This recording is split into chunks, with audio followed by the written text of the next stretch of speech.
Your source for all things Texas Tech. This is the Ask Level podcast from Double T 97.3. Hey, what's going on? Welcome into another episode of the Ask Level podcast, episode number 34, with the man, Chris Level. I'm Chois Woodman. Glad that you've chosen to make us part of your week this week. What's up, Level? How are we doing? I'm doing good. How are you? You know what I forgot to tell you last week when we taped this was, we can get into, I guess, really whatever we want on these shows. But have you seen Air yet? Oh, the Jordan movie? No, the new movie. Yeah, I say it's Jordan movie. I guess it's kind of Jordan / Nike or Nike / Jordan movie, really. But no, I haven't. It's on the near the top of the list. If you were a sports guy and you like well done movies and attention to detail and especially retro stuff that's done really well, because what was it on Netflix that Stranger Things was kind of like this. Oh yeah, retro kind of 80s, whatever, and everybody got as much of a kick out of that as they did the actual show. Sure. But I would highly recommend, one of the best movies I've seen in a long time, honestly. And I'm partial to it because I kind of lived through that era and I remember all of that. And then anyway, so I forgot to mention that last week when we taped this. I'd seen it last weekend, but for anybody out there, I can't recommend it enough. I give it on the Chris Level scale, I give it 3 thumbs up.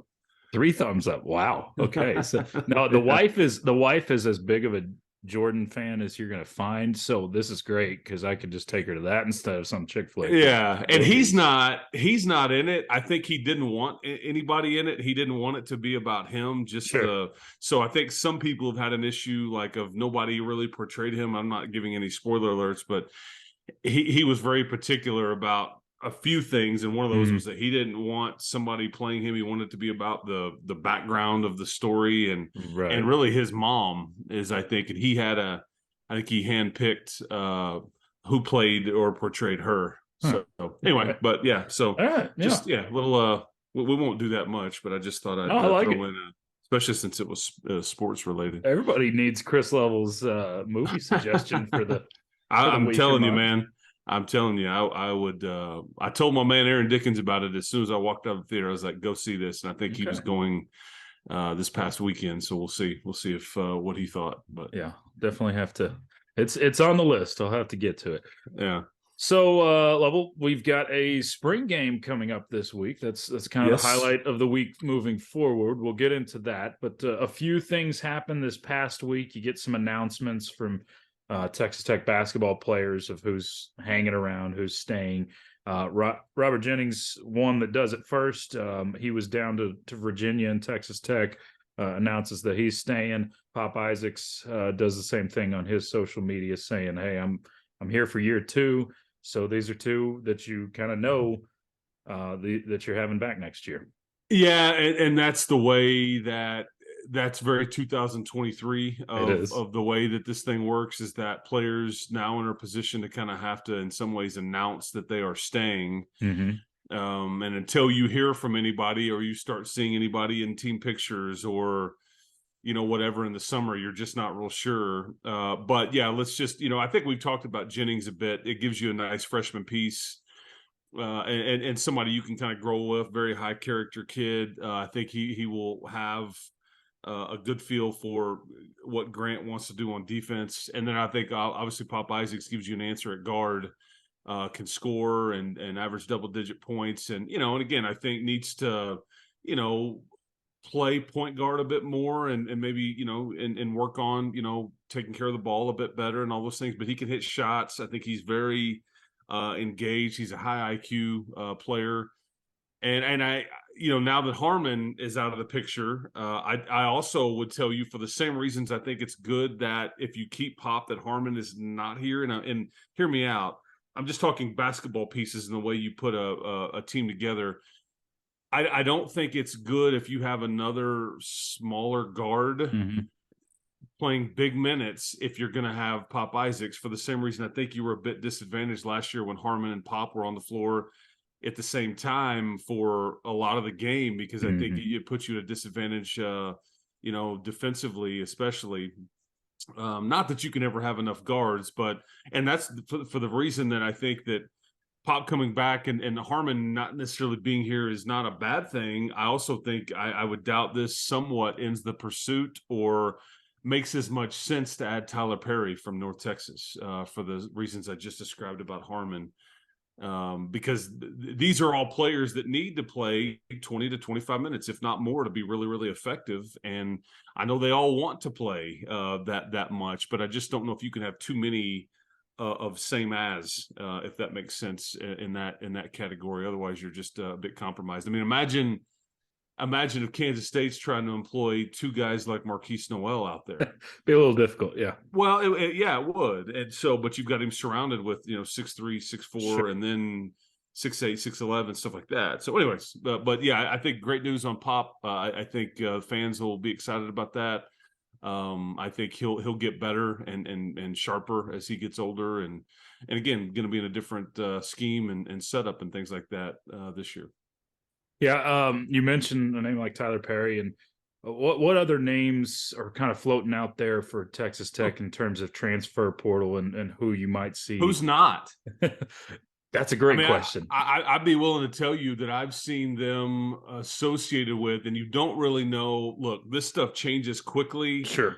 Reaching out to is different than being seriously interested, but it's hard to. And these winds are blowing and changing directions rather quickly, because if Robert Jennings says, "Hey, I'm coming back," it may eliminate you from wanting to look at some of your list. When Pop Isaacs says he's coming back, it may eliminate some, but I don't know if I'm over estimating here, but I mean, I think you've seen Texas Tech associated with, say, 30 to 40 different prospects in the portal. Yeah. And until they start visiting or until they start being fairly outspoken on social media, it's hard to kind of separate fact from fiction on some of that stuff. And so, because I still think you're still somewhat sorting out your current roster. Yeah. Hadn't heard anything about Lamar. Hadn't heard anything about Bacho, even though he's in the portal. Hadn't heard anything about Kerwin Walton and DeMarion Williams. They are not in the portal.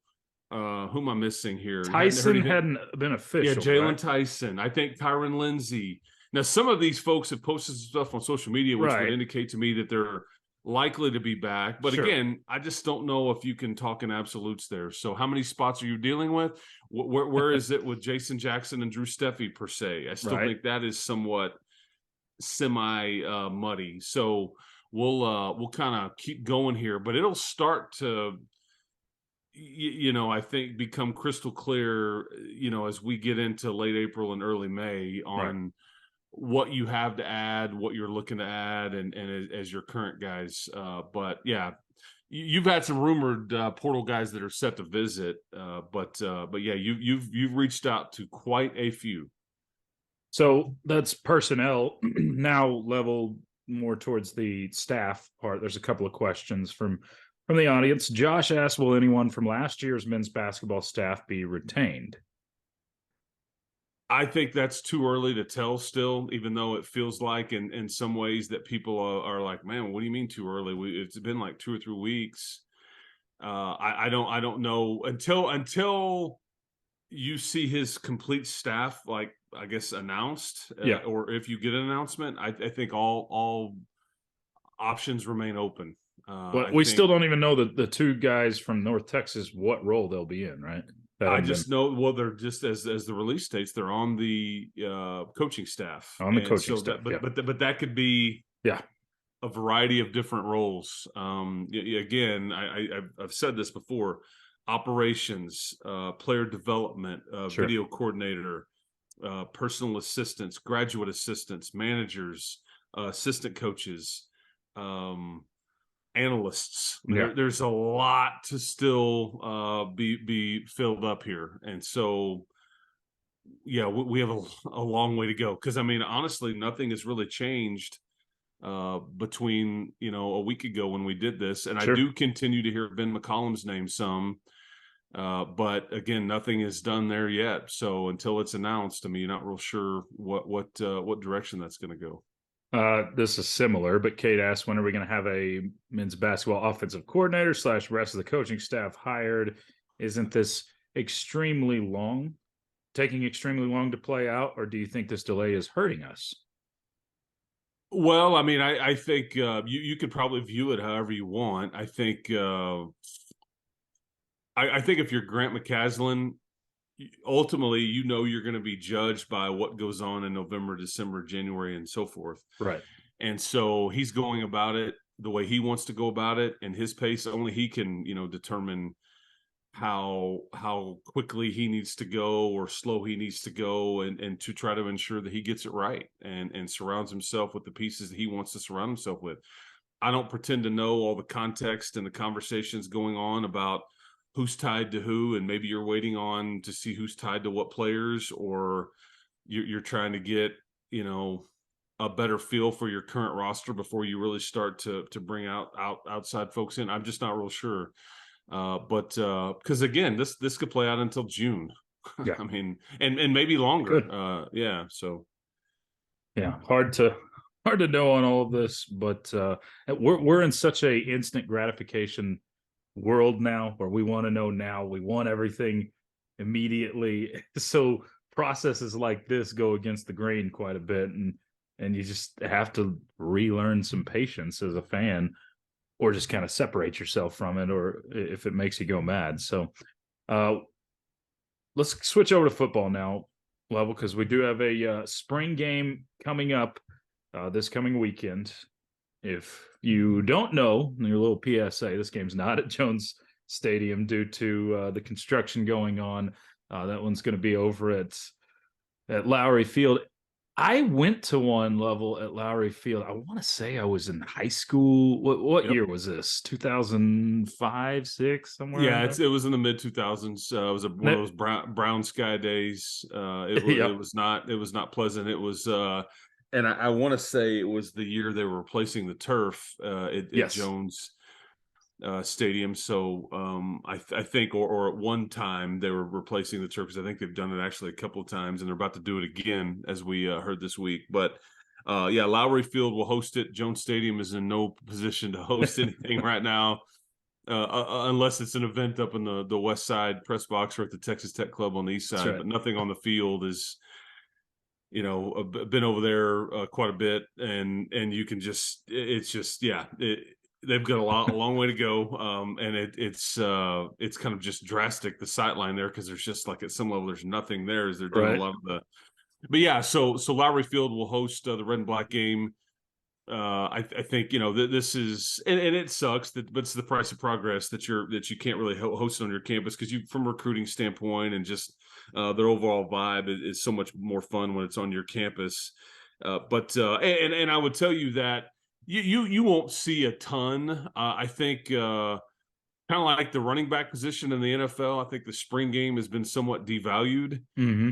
I think that Joey may not necessarily say this aloud, but maybe the scrimmage they had 2 weeks ago, or a week and a half ago, I guess it will have been 2 weeks prior to when the red and black game plays on or plays out, that would have maybe been the most important of the scrimmages, where they really, really competed, and they went live for a longer period and included the 1s and 2s, and it was a lengthy, because I just don't think that you'll see the upper tier guys that they know what they can do for much more than a quarter. This is almost going to be kind of treated, I'm putting words in their mouth a bit, but I'd be willing to bet you it's kind of like the last preseason game NFL teams have. You're late in the spring here, and so you may, see your starters play, a series or 3, depending on what that looks like. And how they'll do it, how they'll score it, I'm not real sure, but this will be more about the younger guys and putting them in front of fans and all those things in the last hour and a half or so. So there's really not a lot there in terms of how they'll score it. But we saw a spring game last year, for in year 1 or year 0, whatever you would call it, of Joey McGuire. Is this so you don't think this is much of a learning experience? You think most of the stuff in the spring is already learned? This is just for the fans. I think people are guilty of drawing major conclusions out of this televised hour and a half, which is essentially it's one of 15 practices. It just is. And this is going to be televised, right? I've seen a couple of questions on that. Yes. John Harris and I will be doing it for ESPN Plus, and the folks over at Matt Bird will be producing us, and David Hoagland and his great crew. They'll be running the broadcast and everything like that. So it'll be on ESPN Plus. But you have to be careful about drawing way too many conclusions from, and if anything is announced after the spring game, it's much more so about the first 14 practices than it is how it happened that day. In other words, hey, this guy's won this position. This guy has worked his way into this group. If you hear that, because it's at the conclusion of the spring. And I think that Joey has been really good since he's gotten here about being really honest with players and being very, very transparent with the media. And I think that he will continue to be that way on where things stand with a lot of guys, because the portal window opened up this past weekend for the late period, and they've got until I think May the 11th to declare for the portal before it closes to regain eligibility for the fall semester. And so, because we just saw Hut Graham, enter the portal, and you may see a few other guys from Texas Tech. But I think, as they get through the bulk of the spring, they kind of realize, hey, man, there's more help on the way of signees. I haven't gotten a lot of run here. But I would tell you a snapshot of this particular spring game this coming weekend, there's going to be a ton of big-time names that just don't, they're waving a towel or handing Gatorade out, as opposed to suiting up and playing because they just haven't participated in the spring. I don't think anybody of that group is in jeopardy of missing the start of fall camp at all. So that's the good news. This is just surgery rehab, or I got dinged up in spring, or we're just going to be, we know what you can do. Let's not put you in harm's way. And to me, that's really one of the main storylines. Is who won't be playing versus who will. But don't expect to watch Tyler Shuck and Baron Morton duel it out on Saturday, and then a decision will be made. No, that decision either will remain undecided, or they've already decided based on everything that they've seen up until that point. Does that make sense? Yeah, and may or may not be announced. So correct. Yeah, absolutely may not be. Yeah, I'm just saying that's what.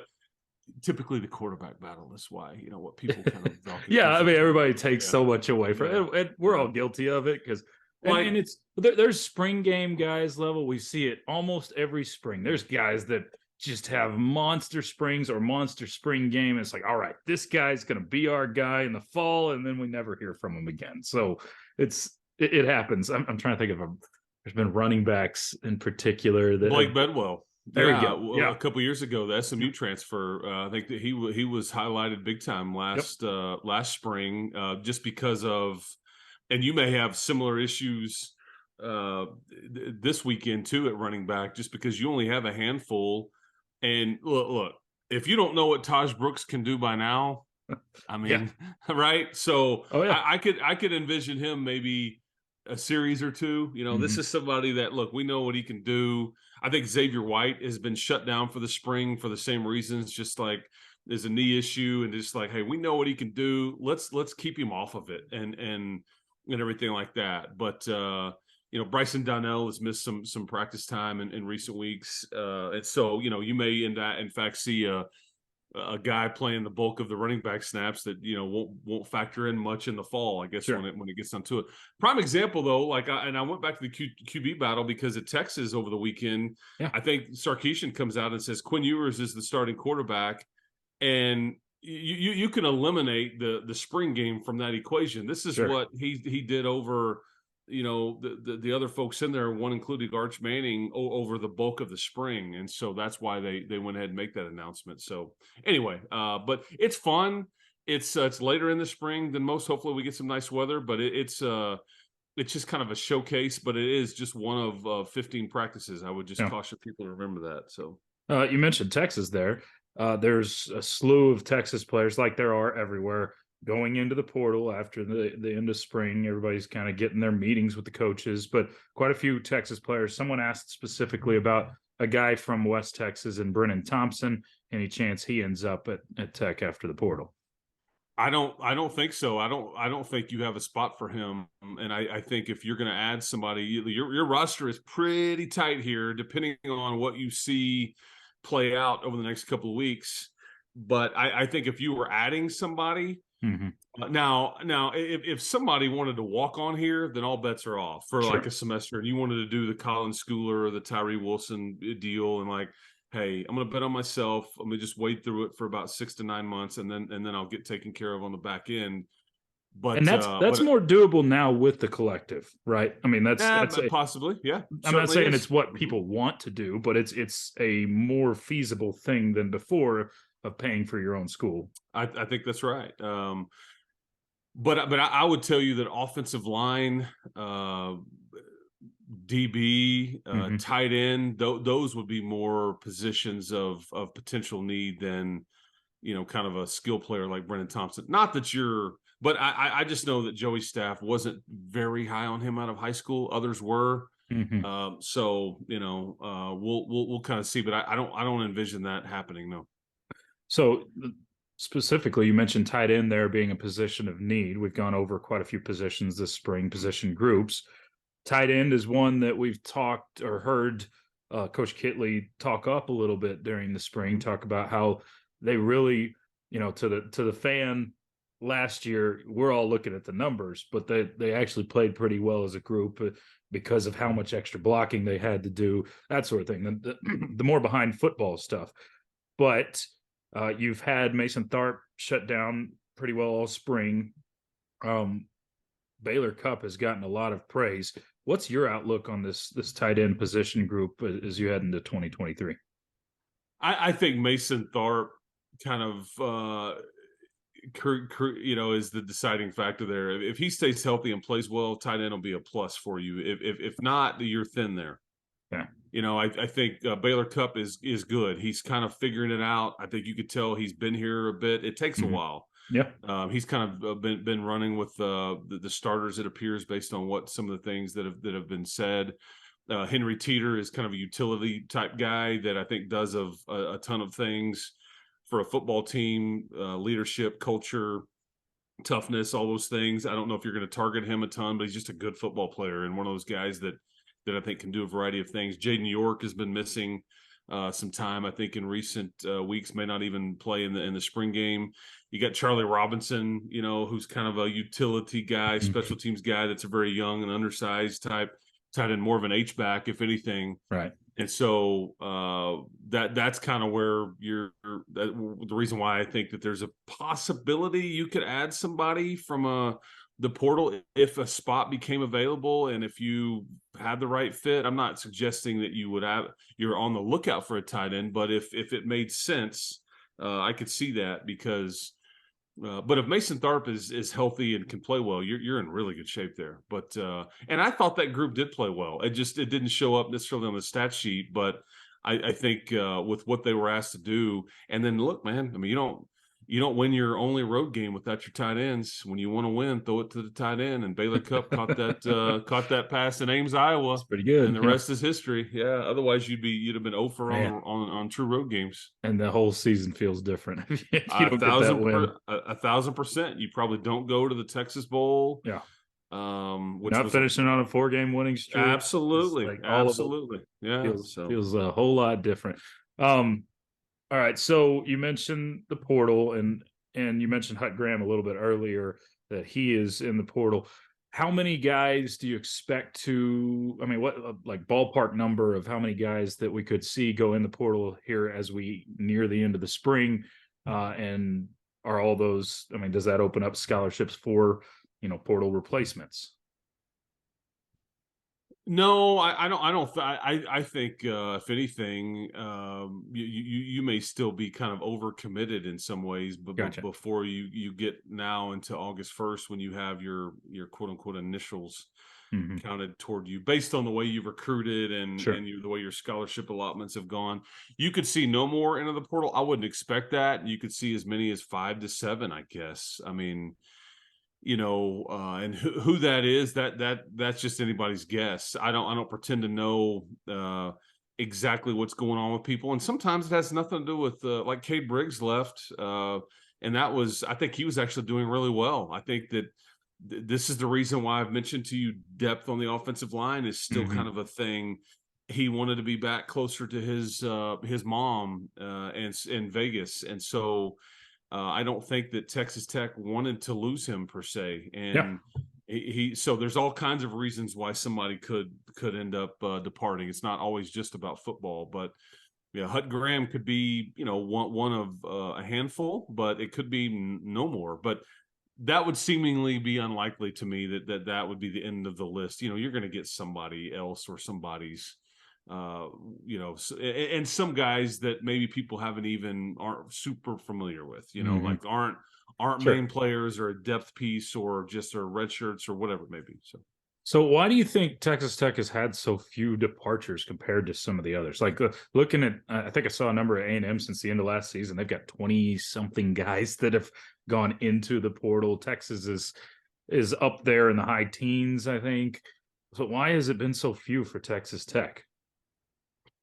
Well, part of that is culture, and I think what Joey has got going on right now. I think people feel like this is a fun time to be around Texas Tech football, and this thing's about to kind of start to take off. I think that throughout the recruiting process, I think Joey's very realistic with them, and I think in very few instances have they gone and tried to over recruit guys in the portal. I think some of these schools are like, if they can go get big time guys, no matter what's sitting there, I think they go get them, and then the younger guys get mad and leave. And once you create that cycle, you kind of got to stay in it a bit. Yeah. And I think Joey's been very leery about, they're pretty prudent. There's a lot of thought process that goes into going in the portal for them. They don't just do it on a whim or they don't panic. I mean, when you and I are sitting here going, man, they need to go get somebody. Look, like for example, if and I don't envision this happening, but if Barron or Tyler were to like leave after the spring, they would absolutely drop what they were doing, scour the portal, and try to find the best option they could to fill that void immediately. Short of that, though, these are semi-luxuries, or let's hold these spots. Let's develop our guys. And I think there's got to be a culture and development component in college football if you're ultimately going to succeed. But some of these schools they've tried to, they go shopping and don't care what it necessarily does to the lower level classification guys on the roster. And some guys are, look, I'm going to use my freebie up. I don't like it here. I don't envision a scenario to where I'm going to play. So I'm going to get back closer to home or whatever it may be. One recruiting question before we shut it down. Someone asked from the audience, how is Tech standing with Micah Hudson, Casey Poe, and Vosky Howard? I think really good, somewhat good, and then an I don't know in that order. Yeah.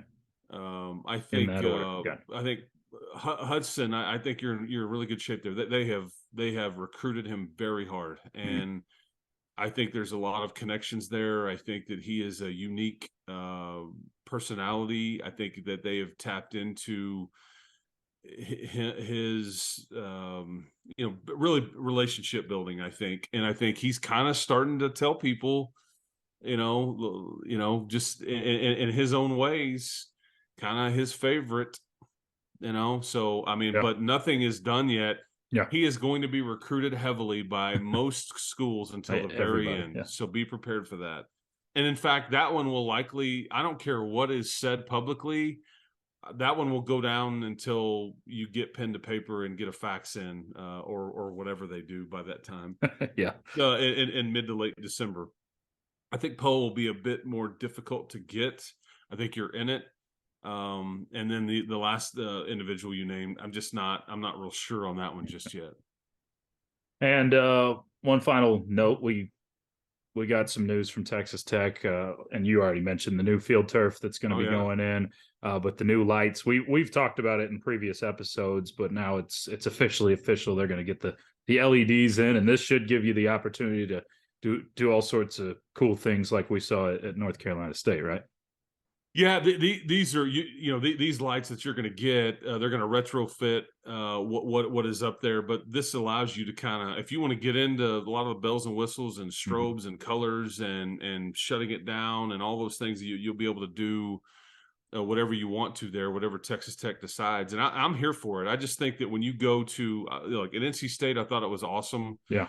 I think that some people love it. Other people go, this seems a bit tricked up. This is JV. I just think when you go to a game, it's hard to get people to go to games, or harder to get people to go to games now than it used to be, because everything's televised.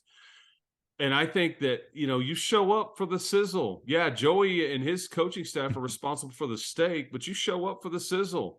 This is like the P.T. Barnum or the Vince McMahon component of what you do. So pyro, loud music, lights, whatever. I'm here for it. That's the fun part about being there, And I love that they're, and I will tell you too, functionally, there's times at night games where it gets a little dingy as far as lights go, especially in those like on the east side corners. Yeah. And so I'm all about just making it a bit brighter and all those things. So I think and I think that new turf will be great too. I think there's some product out there that makes that temperature a bit cooler. I think that this is be a fast surface. The company is Hellas that's going to do it. Actually, the guy that'll be in charge of that project used to be the athletic director for LISD, and I think he's done some stuff at some of the other Lubbock schools. Yeah. Here locally, and I think, but this is a primo product. Cowboys and Rams. I think there's a lot of the newer stadiums. I mean, I was on Oklahoma State's turf this past season. That's a brand new surface and turf with a newer product of an infill, and you could just definitely, when you're walking on it, I think you notice a difference. And again, some of this is mental, sure, but I think when you're doing everything that they're doing now, it's time to replace it and update. And I think the product that is in there now, I think is made by the company Field Turf, and I think Hellas is thought to be it's just a better product, because when you have the NFL signing off on it, it's about as it's licensed to print money when you're in the turf business. Like, hey, no man, doubt. It's good enough for the Cowboys and AT&T, and then it's SoFi there in LA. Then guess what? It's good enough for you too. Nice little endorsement there. Yeah, that's right. Yeah, that's right. All right, Level. We're out of time, but appreciate it again this week. Enjoyed it, man. Go see Air. Okay. And enjoy some spring football this coming weekend. It'll kind of start to get a bit quieter here in the coming weeks and months whenever kind of spring football ends. But maybe we'll get some more basketball news as we roll along, and I don't know, maybe some realignment news too. We'll see. But keep hope alive, everybody. Yeah, for sure. We've got a lot to get to over coming weeks, but appreciate you, Level. That is Chris Level. I'm Chois Woodman. You've been tuned in to the Ask Level podcast, powered by Double T 97.3. You've been listening to the Ask Level podcast, powered by Double T 97.3.